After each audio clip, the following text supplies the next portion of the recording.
Hey now, Rodney Dixon here with the answer to the question, what to do if my smoke or fire alarm continues to chirp or beep?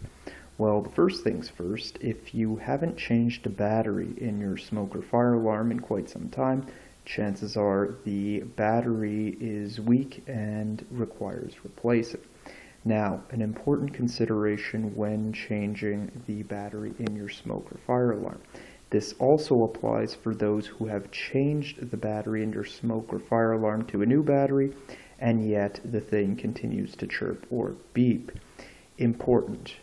Between changing the battery, essentially when you remove the old battery with no battery in the device, what you need to do is the test button.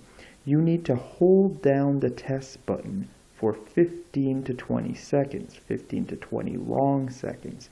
What you're doing by doing so, you are purging any error messages, any error codes that were left in the smoke alarm's memory. Once this is done, you can then reinstall the new battery, and provided your smoke alarm is still viable, there should no longer be any chirping or beeping. If your smoke alarm continues to chirp or beep afterwards, chances are the detectors in the smoke alarm are no longer proper or no longer functional, and you'll need to completely replace the smoke alarm in question. I discovered this in a First Alert model SA300A single station smoke alarm. Hope this information helps, and as usual, all the best.